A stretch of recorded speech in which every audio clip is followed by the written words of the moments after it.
Hey, good morning, everybody, and welcome to this Thursday, March 14th, 2024 edition of Trading Places live at earningsbeats.com. I'm Tom Bowley, Chief Market Strategist here at Earnings Beats, and I'll be your host for the next 30 minutes or so as we prepare for another market open. I don't even know if I can believe my eyes this morning. I tell you, this bull market is so resilient. I'm looking at the headline number on the PPI, which was supposed to come in 0.3% higher, and it came in 0.6% higher, doubling expectations. And if we strip out food and energy and get the core PPI, that came in at 0.3%, which again was about 50% higher than the 0.2% that was expected. And the futures, they're green. They were up a little bit going into the report. The report came out. I know the IWM went a little bit negative pre-market. The QQQ got very close to flat. And I thought, okay, this is going to be it. Here we go to the downside. Next thing, I turn around 5 minutes later, and the QQQ was up over $1. I'm speechless this morning. I don't know. Like I said, betting against a secular bull market is just torture. Market seems to ignore everything, including this report. Now, maybe things changed later. And when I looked just a couple minutes ago, I did see futures had kind of come back down because QQQ, which had gone up, I believe, over $1.50, $1.60 is now up $1. But still, that's up almost 0.25% on the heels of a second straight day of inflation reports coming in hotter than expected. I would not have expected that. But it is what it is. So we just have to deal with it and move on. The 10-year Treasury yield is reacting probably as I would have expected. The yield's moving up, so folks are moving out of bonds. Why? Because you don't really want to own bonds if there's any inflationary concern. So last few days, we've seen that 10-year Treasury yield go from about 405 or 407 back up above 420. So the bond market is reacting the way I would have expected with higher inflation numbers. But the stock market says we don't care. We don't care. And so we're just dealing with that right now. I mean, and it's in the face of options expiring. And there are as many in the money call options out there right now. The net in the money call premium is as high as I've ever seen it. I mean, if there's been a higher month, it hasn't been by much. And what that tells me is that directionally, that clue is that the market in the near term is probably going to head lower. Market doesn't care. We've seen rotation away from technology over the last month into the more defensive and value-oriented areas, suggesting maybe the market was going to take a pause and that we'd see some selling. Hasn't happened. I mean, I don't know what to tell you, but other than we're in a secular bull market, and this honestly is what secular bull markets do. They just ignore everything. They're resilient. They put their head down. They just keep chugging higher. Now, we haven't broken out on the NASDAQ. That would be something I think the bears would really need to be concerned about because that's the area that's been driving the market. We've seen the S&P 500 move to all-time highs again this week. The Russell 2000 mid-caps continue to look strong. The one area that maybe the one little thing that the bears can hold on to right now is that we saw some selling in the semiconductors. I think that was last Friday, pretty big day. It was a bearish engulfing candle in many of those names. And then we just came rushing right back. So anyway, that's what we're looking at this morning. I can't make this stuff up. The market just doesn't want to quit, at least not yet. But let's take a look at what happened yesterday. So let me bring up the charts for you. There you go. We had the Dow Jones Industrial Average up 38 points. That was about 0.1%. S&P 500 down 10 points, which was down about 0.2%.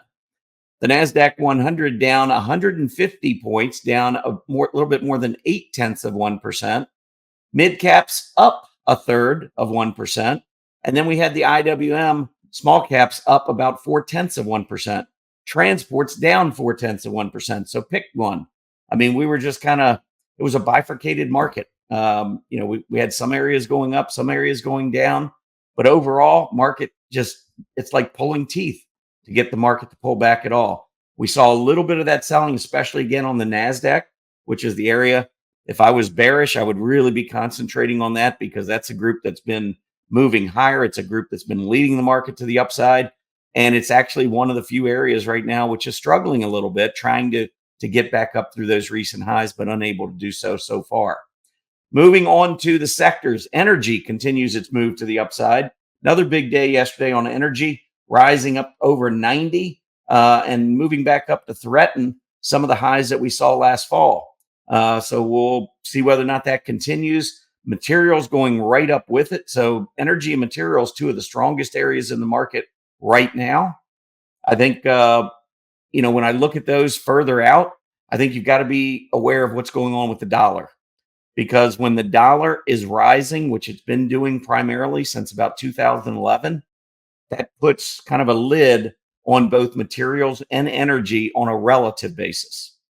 When the dollar is weakening, that can really just blow the lid off the top on both the XLE and the XLB. That's when we tend to see extremely solid relative performance there.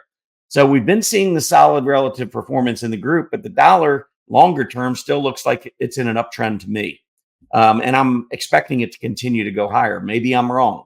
If you're an energy bull or a materials bull, you need to hope I'm wrong, because that's going to be the better environment for those stocks is with the dollar falling. Financials also continuing to move higher. I mean, this has just been a steady push to the upside, almost zero volatility in this group. It just keeps wanting higher prices. I think the banks are going to be strong. I've talked about that many times already this year.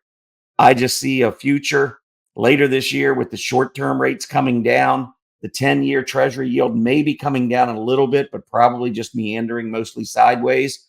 And that environment will flip the inverted yield curve.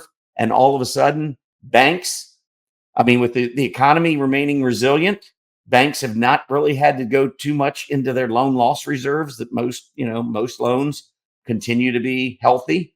And as a result, that's one of the reasons why banks continue to lend and why we haven't seen any kind of recessionary type behavior, any slowing in our economy, because our banks remain able and willing to lend. Many times when you see that inverted yield curve, you'll see banks unhealthy, because a lot of times that will signal more weakness in the economy. And as a result, some of the loans start going bad. You start seeing loan loss reserves hiked on banks. And that combination of lower interest margins, net interest margins, and higher loan loss reserves are really bad for banks, and they stop lending, or they start to really pull back some of the questionable loans they won't make. That's the difference. Right now, we're not seeing that. And the banks are starting to strengthen. And with what we're seeing down the road in terms of the short-term interest rates coming down, that's the bank's borrowing rates. Any of the banks that use a lot of those either rely on deposits or rely on getting money through the Fed, those rates are coming down. So it's increasing that net interest margin for banks. And then throw in an economy that's strong. And if that continues to strengthen, and you would think it would with rates dropping later this year, that is nirvana for not just banks, but for financials in general. So that's one of the reasons why I'm really bullish on the financials. I think they go higher. I think the banks have a really good year, maybe a really good couple of years ahead of them. We'll see. But anyway, look at the chart. Chart doesn't lie. I can spout off anything I want to say, but look at the chart. XLF going straight up. I think that continues for quite some time. We'll have pullbacks along the way, of course, but I'm talking about the general trend. I expect financials to do very well in 2024. Non-ferrous materials leading on the in the industry group area. Of course, this index is based a lot on Freeport-McMoRan, and I'll just show you a really quick chart. Actually, let me go over here, and I'll just pull this up for you. If you see FCX, look at this move to the upside. Yesterday, gaining 7.5%. So when we go back and we look at the non-ferrous metals gaining 7.5%, now you know why. It's not a lot of stocks that go into this index. It's primarily Freeport-McMoRan, which is ticker symbol FCX. Then we got the exploration and production stocks leading energy to the upside. This group now gaining another 2.25% yesterday. Look at where we are. Continuing to trend well above the 20, which is well above the 50. Only thing I always look at when I'm watching the energy and the materials group is sometimes the carpet just gets pulled right out from under your feet. At least that's been my experience over the years. So I really want the environment to be stronger for these groups to really believe in them longer term, that they can be outperformers. We need to see that dollar start to fall much more than what we've seen of late. And then finally, personal products. This has been one of the worst industry groups for a long, long time. It's got a couple of outliers like Costco, although I really don't believe Costco belongs in this index. I think Costco is more of a Walmart type or something like that. But anyway, personal products. Look at the double top. Just broke out. Big move yesterday, gaining more than 2%. So now we got personal products leading to the upside. What a lot of this is telling us is, where's the weakness in the market? Find weakness. I mean, it's like find Waldo. Where's the weakness in the market? I mean, there's still people out there that are just totally bearish this market going forward. I'm not talking about short-term cautious. I'm talking about full-on bearish. I don't get it. I don't know how you can look at this market and look at where the sentiment is, where the 1 year moving average of the equity only put call ratio is, which has been extremely high, starting to roll over. This is times when the market goes higher. It's why I will not give up on my bull market thesis long term. Short term, yeah, I've been pretty cautious probably for the last 30 days. I mean, the market hasn't gone up a lot, but it's continued to try and push higher and higher. And it's like I say, it's so difficult to bet against a secular bull market. Anybody who's long term should just stay on the long side until, I mean, at a minimum, you've got to get some confirmation of price action to the downside. I mean, you don't go from bull market to bear market in a day. It's going to take some deterioration in the indices. It's going to take some, at least the start of some pain to get the wheels rolling. I mean, we really haven't seen much of that at all, including during a period when we typically do see more struggles. Market just doesn't care. So that's where we're at right now. 10-year Treasury yield. So let's get that update. Right now, 4.24. So it's gone up another 2 basis points since the start of the show. So we're definitely seeing the yields moving to the upside. And I mentioned yesterday, I don't know if it was on the show or to members because we did a live trading room yesterday, but I said if there's one thing maybe that could spook this market in the near term, it would be the 10-year Treasury yield. Everybody's expecting rates are going to drop. Fed keeps talking about the short-term rates dropping. Of course, that doesn't impact directly the 10-year Treasury yield because that's more long-term. Think of 10-year Treasury yield like mortgage rates. That's kind of the barometer for mortgage rates. But right now, this 10-year Treasury yield also being somewhat resilient, not really wanting to roll back over, staying up.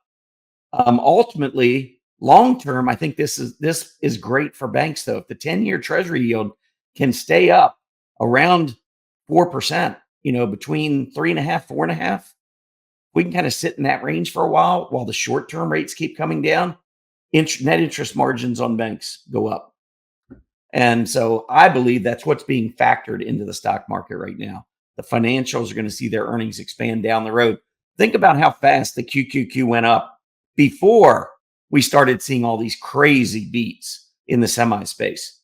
A lot of it was built in. The market starts anticipating. That's what we're seeing in the financials right now, in my opinion. All right, S&P 500. Oh, and by the way, there were some other economic reports out. I've mentioned the inflation at the top of the show, but we also had retail sales, which came in slightly below expectations, which I think is good for the market because you don't want inflation reports going up and see economic reports that could suggest overheating of the economy. So the expectation for retail sales was a gain of 0.7%. For the month of February, it came in 0.6%, slightly below expectation. If we strip out autos or vehicles, we were expected to come in with a rise of 0.4%. It was only 0.3%. So again, that is helping a little bit offset what we're seeing in the inflation numbers, the PPI numbers this morning. Next up, there was, of course, initial jobless claims. And initial jobless claims were expected to jump. Last week was 217,000. Those were revised down to 210. but we were expected to come in at 215. So we were expected to be higher than what was, than our revised number. And instead of 215, we actually came in at 209, so last week's initial jobless claims number was revised lower. And then we came in below expectations again.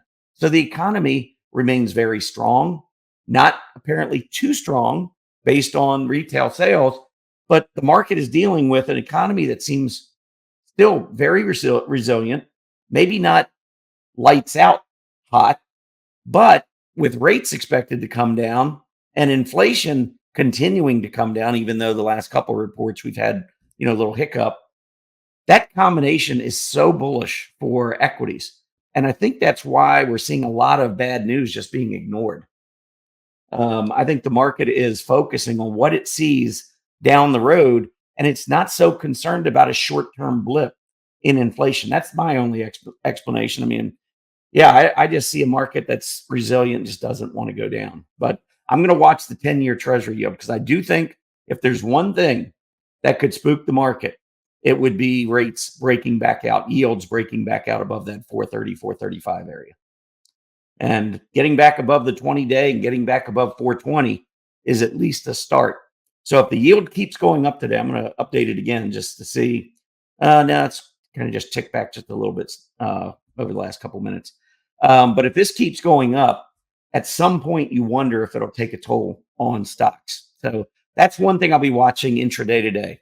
Higher inflation report than expected, which is resulting in what I would have expected, yields moving up a little. But if that continues, does it have an impact during the day on stocks? Can't answer that yet, but I'll be watching it throughout the trading session. S&P 500. So again, we're just kind of meandering higher. Yes, yesterday we were down a little bit, but that was after we made a 52-week high and an all-time high or at least all-time high close on the S&P 500. If you're somebody who follows the intraday, then you will want to follow last Friday's intraday high on the S&P, which was 5189.26. So yesterday closed at 5165.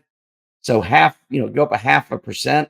That basically is going to take us up to 5190. So if the S&P rises more than 0.5% today, and I mean, we can come over here and just check and see where it is right now. The spider up 0.2%. If that were to climb, get up over 0.5%, we're going to be right back to the all-time high, even on an intraday basis. Of course, it still comes down to the QQQ. QQQ up about 0.2%. So we're kind of coming back down again on the QQQ a little bit. And if we pull up this chart, you can see we still got some room to the upside. We got to get through 448. 448.64 is the high. And the high candle body is, let's see, it's 445.81. Yeah, 445.81 if you're looking at the QQQ. So we're $5 away, more than 1% away on the QQQ. And again, that just kind of shows you a little bit more of the rotation away from the NASDAQ, just kind of subtle. But you see the NASDAQ's down a little over 1% from its intraday high last Friday. The S&P's down about 0.5%. So we're seeing a little bit of that rotation away from the NASDAQ and into more value-oriented stocks. And all of a sudden, nobody's talking about breadth anymore. Breadth isn't a problem. Wow. That's what I said a long time ago. Don't pay any attention to the breadth when everything else follows suit, especially when you start seeing small caps and the mid caps starting to do well. That's when you are going to see the breadth pick up because you got a lot of those small and mid-sized stocks. And when they start moving, that's when you start to see breadth, and along with all the defensive and value-oriented areas that are breaking out. It's not like technology is breaking down. It's just consolidating. We're seeing a little bit of rotation, a little profit taking, and that money is finding a new home. It's not leaving the market. That's the key. Bull markets are, the hallmark of bull markets is rotation, wide participation. That's what we're seeing. We're seeing that shift. Now, some arguably and I wouldn't blame them, might say, well, what about your sustainability ratios, Tom? You kept talking about those being great when we were at a market bottom and strengthening, and then throughout the bull market kind of going along. How come they don't give you a bearish signal now? Because they're not necessarily participating. Number one, sustainability ratios are a secondary indicator, and it's just one indicator. When we talked about a market top in 2021, at the end of 2021, we had not only those sustainability ratios that were faltering, we had the most unbelievably complacent readings on the equity only put call ratio. I mean, the equity only put call ratio almost every day was below 0.50, where in history, we had few days that went down below 0.50 or 0.45. And that was the average at the end of 2021. I mean, so we had sentiment skewed so far to the bullish side, there was no more money to come in. And we were seeing sustainability ratios weakening. And we were seeing negative divergences, not on the daily charts, on the weekly charts. You want to look at the QQQ weekly right now? I mean, boom, it's been going straight up.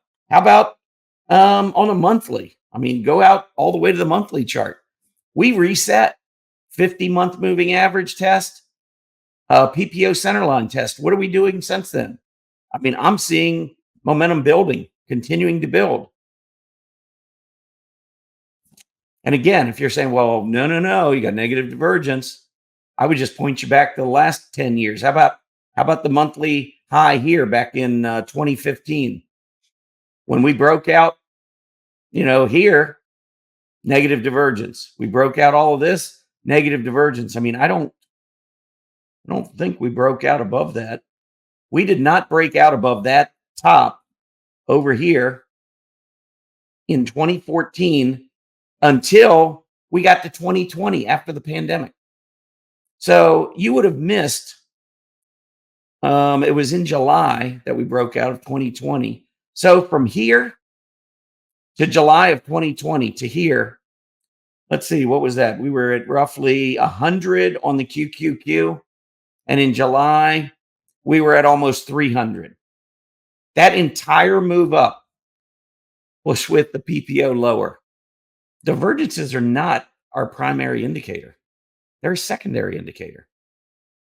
And when you see price action moving up and you go through periods where it just goes up every single day of not every single day, but most days, most weeks, through an entire year or two, how can you argue there's slowing momentum?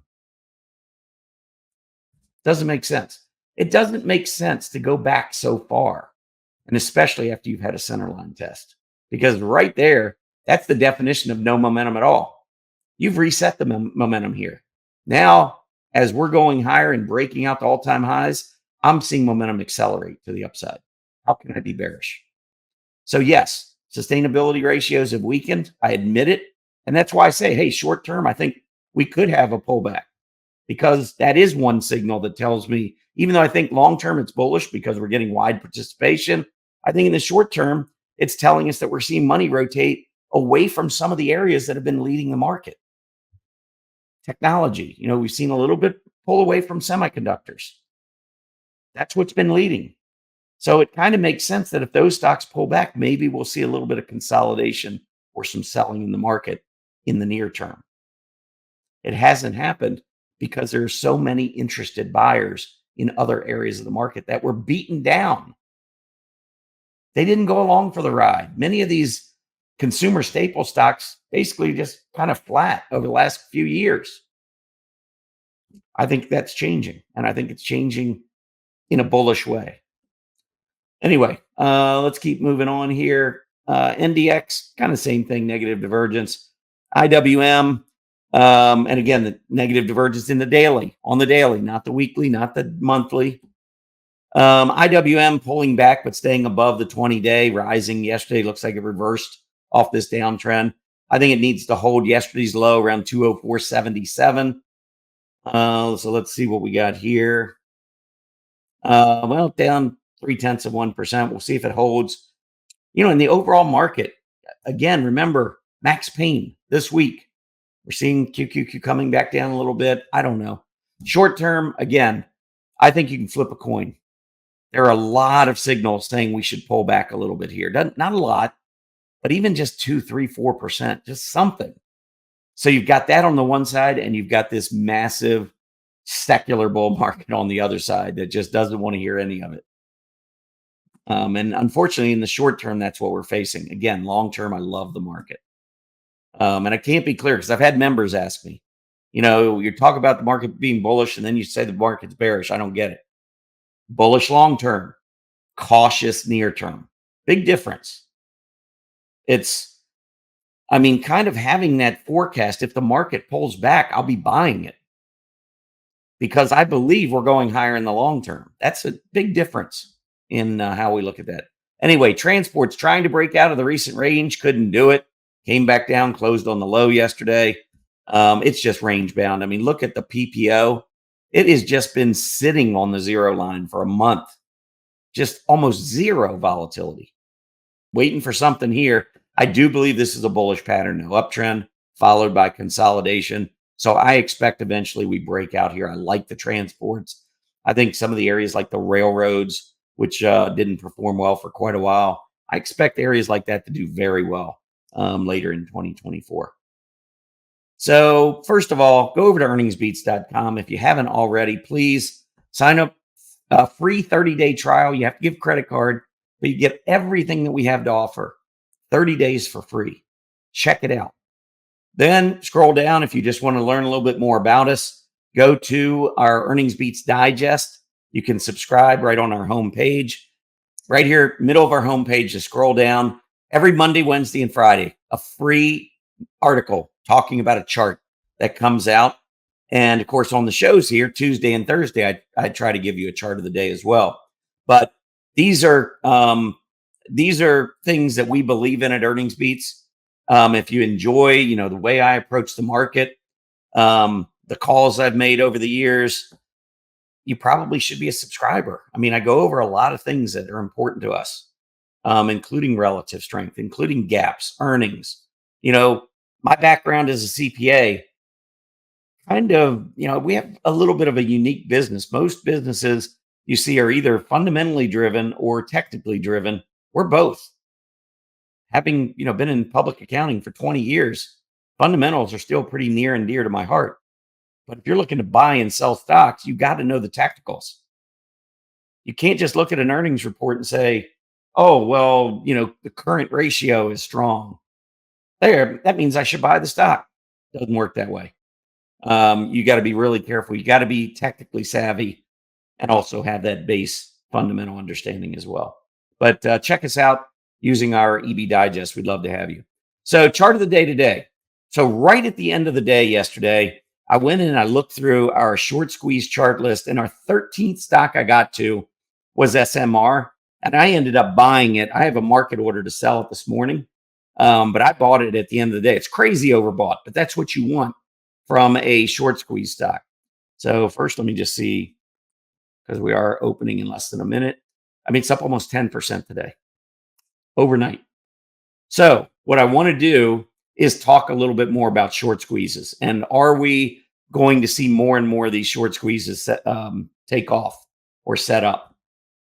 A couple things about the chart. You'll see they're different. This chart looks different than many of the charts that I have, used in the past. Volume's at the top. Why would I put volume at the top?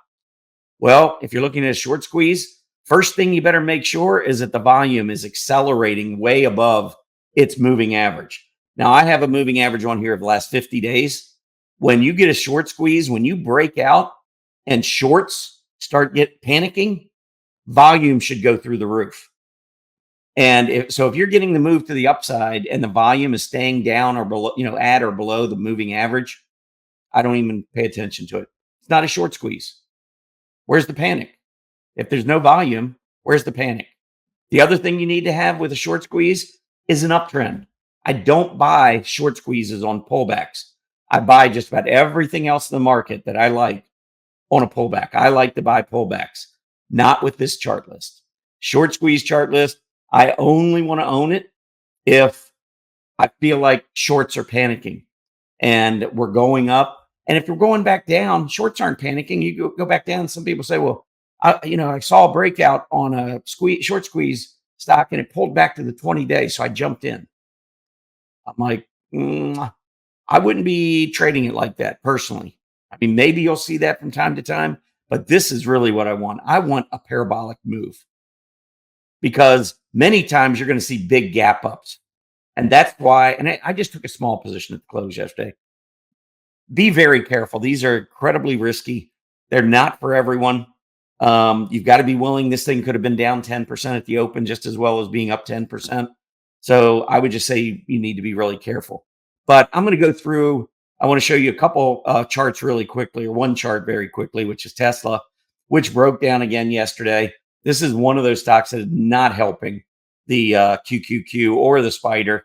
This is one of the key components, probably top 5, 6, 7 holding in each. But it's not, it's one of those stocks that's been holding the market back. And this stock has been holding consumer discretionary back because it's probably 20, 25% of the XLY. So there are some other impacts. It's not just Tesla. Tesla, if it's in an ETF that you own and it's a high percentage of an ETF you own, that's going to be an ETF that's very challenged right now because of that. All right, so what I would do with the short squeeze list. So we keep a short squeeze chart list. If you sign up for a 30-day free trial, you can come in and look at all of our chart lists. And if you're a Stockcharts Extra or Pro member, you can download every one of these chart lists. These are all the stocks on the short squeeze chart list. There are 50 of them. Literally, you can take this chart list, download it into your Stockcharts account in 2 seconds, 3 seconds. All the work we do, we put together, you can just own it. Just take it, put it into your Stockcharts account, start trading off of it, run scans against it. All that work that we do, all the research, everything downloaded. You can download all of our chart lists probably within a minute or two. I mean, even if you're slow and maybe 5 minutes, doesn't take long. All of our work, thousands of hours of research and education, all put into these chart lists for you. So Novonix, look at this move to the upside. See how it's gapping up every day and just keeps rising during that volume period? Like I said, sometimes you're going to, I don't know what the news was. Maybe they came out with some kind of a secondary offering because that happens sometimes. But, in an effort, some of these companies that are not doing very well, they want to raise money. And a lot of times they wait. They wait for a big move in the price to the upside to announce it so that they can then raise their money at a higher price. If they announced it down here, it's dilution. So they would have seen a drop from $4. Here, they're seeing a drop from $6, but it's giving them the money they need. Now, again, I'm assuming that's what happened here. I don't know that for a fact. But anyway, here's one. It's bouncing from the 20-day. I would feel better about it on a breakout above $6. This is going to make me nervous. I mean, you could take a shot if you want. I just think it creates a lot more risk. And we could go right down the list. Number 2, BYND. Again, this one trying to bounce off of its 20-day moving average. It gapped up, but it looks to me like just more sellers came in. I mean, there's no real buying. I don't see too many hollow candles on heavy volume. So yesterday went up a little bit. Volume was average. I mean, we need to see this thing break back out. I'll tell you, breakout above 11 or 12, I think stock could go up to 19. It could happen very quickly. So yeah, I'll watch it for that breakout, but I'm not interested in buying it on a pullback. IBRX. I mean, just first of all, just look at the volume. I look at that volume right here. Nope, no short squeeze. I just keep moving. Nope. And all I'm doing is looking at the volume. It's a little heavier than normal. Look at the trend going down. Do you see shorts panicking? It's not just about volume. You got to have prices going up too. Are shorts panicking? I don't think so. They're just making money hand over fist. And that's what most of the stocks on this chart list, that's what they do. They tend to go down. So it's probably only going to be a handful that, from time to time that you're even considering. Carvana, there was a big break. Volume's been so-so. I don't know. This one just not really showing a lot of short squeeze potential. So I'd have to, if I owned it, I'd own it because of other reasons, not because of short squeeze. Nope, volume not good enough. AI had a chance right here. And it looks to me like shorts just got control. Look at this coming down, hitting the 20-day. Now we're under the 20-day. Now testing this gap support. Will that hold? If it doesn't, I mean, we could see this thing right back down at 24 over the next couple weeks. Blink. This one kind of is starting to look interesting only because if it breaks above about 355, anyone who has shorted it in the last 3 months is going to be underwater. So that could lead to a little bit more buying. The big level on this chart, I think, is 450. If you get through 450, I mean, it could be a rapid trip up to 7. And we're talking about more than 50%. That could happen in a day or two. So just kind of watching these. Plug, nope. Trading down, volume not great. Zixi going up. Do you see any massive increase in volume? It's not a short squeeze. PCT, not really. And then here is SMR. And like I said, I had market order in to sell at the open. I mean, I might go back in and, oh, no, I'm not. This one, I think, reports earnings tonight. I think that's why. It's another reason I wanted to get out the open. So it opened at 770 and now is at 690. I mean, with earnings, who knows? If it comes out with better than expected earnings, this thing could absolutely explode. But why has everybody been shorting the stock? It's the 13th highest shorted stock. 29% of its float is short, 29.05%. And we put that in the name of all these stocks so our members know. They're all in order of short percentage of float. So the ones I talked about first are the ones that have the biggest. That's why with Novonix, we get through 6. I could see the volume. You can see what happens. There's a lot of shorts in this. So you're going to see a lot of volume if we can get through $6. Anyway, that's all I have for today. I just wanted to go through that. Let me see where the market is, see if we're hanging on to gains. Yeah, still doing okay here. We got the Dow Jones up and the S&P both up around 0.2%. NASDAQ up almost double that. So we got that up around 0.36%.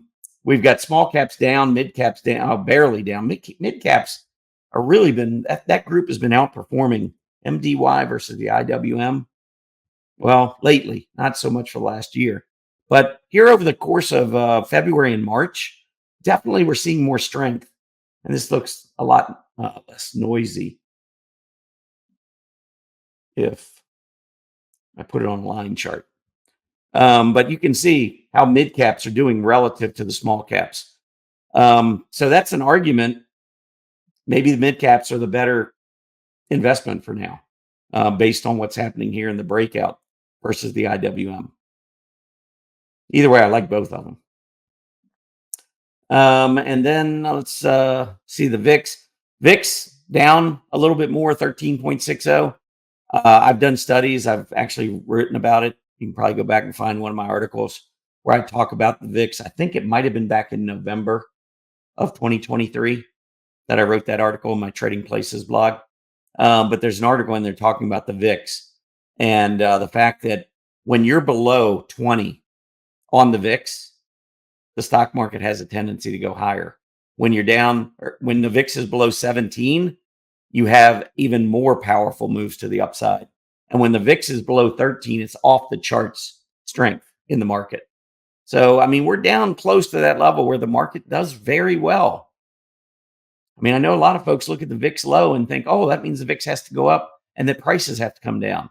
The VIX can go up with prices going up as well, as long as the VIX is relatively low.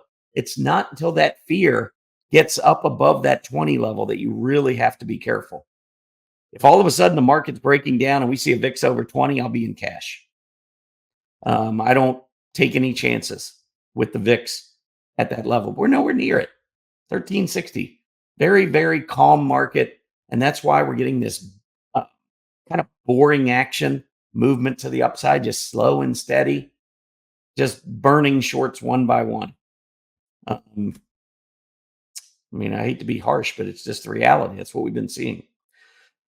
All right, so let's go ahead and wrap up. Appreciate everybody tuning in today. I'll be back on Tuesday for your next Trading Places Live. Be sure to sign up for our 30-day free trial. Check us out for 30 days. At least become a member of our Earnings Beats community. Also, if you really like the video, you like our style, hit that like button, please. It'll help us. And also subscribe to the channel. Those things do impact our algorithm on YouTube and can help build our community. So even if for whatever reason you're not helping us with membership, I get it. It's not for everybody, but you can still help us with that like and subscribe button. So anyway, everybody have a great rest of your week. Be careful out there, but also you got to keep one eye on this secular bull market because it just does not want to give up. Have a great weekend, everybody. Happy trading.